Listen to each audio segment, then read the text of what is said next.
మరి నాకు గనక ఎక్కువ మంది ఎంపీలు కనుక ఇస్తే కేంద్రం మెడవం చేసి సరే ప్రత్యేక హోదా తీసుకొస్తున్నారు. అసలు ప్రత్యేక హోదా గురించి పట్టించుకునే పరిస్థితి. ఈ విషయంలో నేను చెప్పాలనుకుంటే అది ఏ పార్టీ అయినా సరే కేంద్రం మెడలు ఉంచి అయ్యి అని చెప్తారు. కానీ కాకపోతే ఏంటంటే కేంద్రంతో మంచి సత్సంబాలు అనేవి అయితే ఉండాలి. పవన్ కళ్యాణ్ గారు అయితే ఈ విషయంలో కొంచెం ముందుగానే ఆలోచించి కేంద్రంతో ఇప్పుడున్న పరిస్థితులను బట్టి కాస్త సత్సంబాలుగా వ్యవహరించి కాస్త మధ్యవర్తిగా చంద్రబాబు గారిని కానీ అటు బీజేపీ కానీ కలిపి రేపొద్దున రాష్ట్ర ప్రయోజనాల కోసమే ఈ పొత్తు అనేది ఏర్పడింది. అదేవిధంగా ఈ జగన్మోహన్ రెడ్డి మేము చెప్తున్నాం కదా, ఎలక్షన్ ముందు ఒక మాట, ఎలక్షన్ తర్వాత ఒక మాట. ఆ రోజు తనకే ఎంతమంది ఎంపీలు ఉంటే రాజీనామా చేసి కేంద్రం మెడలు ఉంచి నేను ఇచ్చేస్తానని చెప్పాడు. కానీ 22 ఎంపీ సీట్లు ఉన్నా సరే ఈ రోజు వాళ్ళందరూ కూడా ఏదో కాలయాపన చేస్తున్నారు తప్ప ఏ రోజు కూడా. ఇంకో విషయం చెప్పాలంటే మోడీ గారు ఎప్పుడు ఆంధ్రాకి వచ్చినా సరే ఎయిర్పోర్ట్లోకి వెళ్ళి కాళ్ళ మీద పడి దండాలు పెడుతున్నాడు తప్ప ఏ రోజు కూడా ఆయన కేంద్రాన్ని అడిగింది లేదు, నిలదీసింది లేదు. అదే విధంగా తీసుకుంటే ఇప్పుడు ప్రధానంగా ఉన్నటువంటి పరిస్థితుల్లో బీజేపీ, జనసేన, తెలుగుదేశం కలిసి పోటీ చేస్తుంటే సంబంధించినంత వరకు మైనారిటీ వర్గం ఈ యొక్క కూటమికి మొగ్గు చూపదని చెప్పి వైసీపీ వాళ్ళు అంటున్నారు. అది ఎంతవరకు వస్తుంది? అదేం లేదండి, కూటమిలో ఖచ్చితంగా మైనారిటీ వర్గం కూడా నాకు తెలిసిన స్నేహితులే కానీ లేదంటే మా జనసేన పార్టీలో మొన్నటి వరకు ఎంతో మంది మైనారిటీకి సంబంధించినటువంటి వ్యక్తులు కూడా యాక్టివ్ గా ఉన్నారు. ఈ రోజు బీజేపీతో పొత్తు పెట్టుకున్నాక ఆ మైనారిటీ వర్గాలు ఏవి కూడా దూరమే అవ్వలేదు, వాళ్ళు కూడా అట్లాగే సపోర్ట్ గా ఉన్నారు. ఖచ్చితంగా పొత్తు అనేది మాత్రం ఘన విజయం సాధిస్తుంది, దాంట్లో ఎలాంటి డౌట్ లేదు. కార్పొరేషన్ పరిస్థితి ఎలా ఉంది? BC, SC, ST minority corporation అవి అసలు ఉన్నాయని కూడా నేను అనుకోవట్లేదు. అది గతంలో తెలుగుదేశం ప్రభుత్వం హయాంలో వాళ్ళకున్న ఇంపార్టెన్స్ అయితే వాళ్ళకు ఉండేది. రాష్ట్రంలో 5 ఉన్నారు.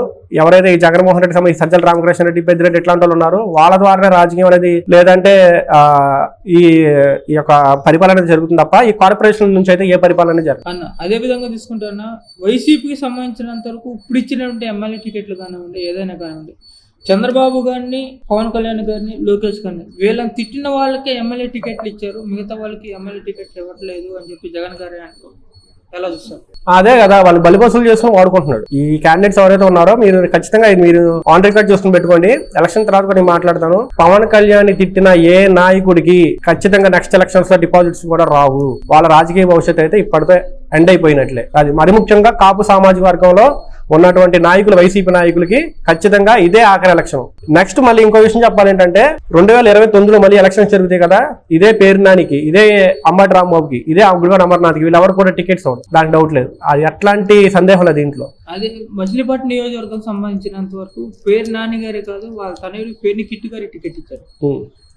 అదే ఇప్పుడు పేరు నాని ఏమంటున్నాడు, మామూలుగా తను ఎలాగో గెలవడు, తను ఎలాగో పేరుని నాని ఎలాగో గెలవడు అతనికి ముందే తెలుసు. అందుకని చెప్పేసి తను ఒక క్యాంపెయినర్ గా వాడుకుంటున్నారు తప్ప, ఎందుకంటే పేరు నాని ఎందుకు గెలవడో అది పేరు నాని కూడా తెలుసు. మొన్నటిదాకా పేరుని కిట్టు చేత కూడా పవన్ కళ్యాణ్ గారి మీద తీవ్రమైన స్థాయిలో కామెంట్స్ చేశారు. ఇప్పుడు ఎలక్షన్స్ దగ్గర పడటం వల్ల పేరుని కిట్టు కూడా సైలెంట్ అయిపోయాడు. కానీ పేరు నాని చేయాల్సింది చేస్తున్నాడు. తను ఏమనుకుంటున్నాడు అంటే విమర్శించింది నేను కదా, నా కొడుకు కాదు కదా అనుకుంటున్నాడు తప్ప ఖచ్చితంగా ఆ కొడుకు మీద కూడా పడిద్ది. రేపు ఖచ్చితంగా కొల్లు రవీంద్ర గారు మచిలీపట్నంలో పంపర్ మెజార్టీతో గెలుస్తారు. ఈ పేరుని కిట్టు ఎవరైతే ఉన్నారో డిపాజిట్లు కూడా రాకుండా పోతారు. మీ నియోజకవర్గం సంబంధించినంత వరకు బీజేపీ, జనసేన, తెలుగుదేశం ఉమ్మడి అభ్యర్థి కింద వర్లకుమార్ రాజా గారికి ఇవ్వడం జరిగింది. ఎలా ఉంటుంది మీ నియోజకవర్గం? పాంబర్ నియోజకవర్గంలో ఇప్పటి వరకు తెలుగుదేశం గెలిచింది అయితే లేదు ఇప్పటి వరకు.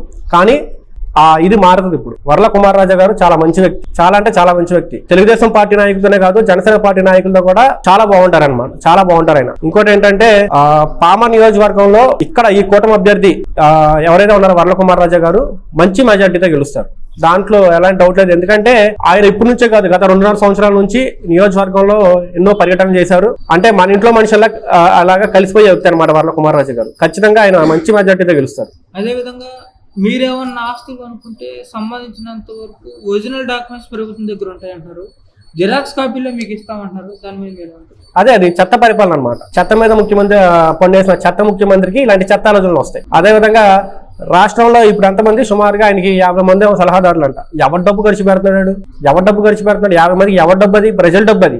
3-4 సరిపోరా నీకు సలహాదారులుగా? నీ 50 మంది సలహాదారులు కావాలా? 50 మంది సలహాదారులు తీసుకొచ్చి ఇలా చెత్త మీద పన్ను వేయించి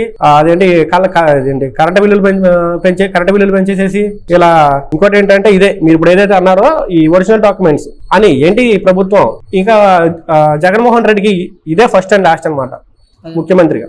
అదే విధంగా తీసుకుంటే మీకు సంబంధించినంత వరకు వైసీపీ ఎమ్మెల్యే గడప గడపగా తిరిగి ప్రజల యొక్క సమస్యలు అడిగి తెలుసుకోవడం జరిగింది. అదే ఏదో ఒకసారి మాత్రం తిరిగాడు తప్ప కుమార్ రాజా గారు తిరిగినంత కైలే గారు అయితే తిరిగి. కుమార్ రాజా గారు ప్రజా సమస్యలు తీసుకున్నారు. ఆయన అంటూ ఒక బుక్ రాసుకున్నారు. గ్రామ సమస్యల మధ్య ప్రతి గ్రామానికి సంబంధించి కొన్ని సమస్యలు ఆయన ఒక బుక్ లో పేజీలో రాసుకున్నారు. అంతేగాని కైలే అనిల్ కుమార్ అయితే నేను ఇప్పటి వరకు అయితే నియోజకవర్గంలో చూడలేదు.